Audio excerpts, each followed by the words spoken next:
అంటే నిన్న పాస్టమ్ గారు చనిపోయారు. ర్యాలీ చూసారా? ఎలా ఎలా వచ్చారు చెప్పండి. నీకు అలాగ వస్తారా ఒకసారి ఆలోచించు. మనకు అలాగ వస్తారా ఒకసారి ఆలోచించు. నీ ఇరుగు పొరుగు వారితోనూ కూడా ఎప్పుడూ కూడా శత్రులుగా చూస్తుంటే అక్కడ అన్యులు సెలవిస్తున్నారు. ఏమని తెలుసండి? అన్యులండి, అన్ని జనుల కుటుంబాలు.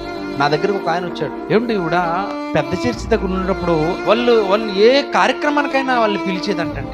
ఏ కార్యక్రమైనా వాళ్ళు ఎంత తాగేసి గొడవ పెట్టినా వాళ్ళు ప్రేమగా పిలిచేదంటండి. మనం ఇలా పిలగలుగుతున్నామా? అందుకేనండి నిన్న సగం ర్యాలీకి అన్యులు వచ్చారు, అన్ని జనులు వచ్చారు, సహోదరులు వచ్చారు. ఎందుకంటే నువ్వు ఈ భూమి మీద నుంచి నువ్వు వెళ్ళేటప్పుడు నువ్వు ఒక్కటే నిర్ణయం తీసుకోలేటంటే, నాకు శత్రువు అంటూ భూమి మీద ఎవరు ఉండకూడదు, నాకు శత్రువు అన్నది ఎవరు ఉండకూడదు. బ్రతుకుండగా నువ్వు ప్రేమించలేనప్పుడు, బ్రతుకున్నప్పుడే చక్కగా అండ్ బంధువులైనా, స్నేహితులైనా, కుటుంబం అయినా, ఇరుగైనా, పొరుగైనా ఎవరైనా సరే వెళ్ళి మాట్లాడండి దయచేసి. ఇది వాక్యం మనకు సెలవిస్తుందండి. ఇది వాక్యం సెలవిస్తుంది, నా సొంత మాటలు అయితే కాదు. సొంత మాటలు మనం ఎందుకు చెప్తాం చెప్పండి? బ్రతుకుండగానే నువ్వు సరిగ్గా ప్రేమగా పలకరించలేని రోజు, ఆ రోజు నువ్వు కుమిలిపోయి ఏడ్చే రోజు ఒక రోజు వస్తుంది.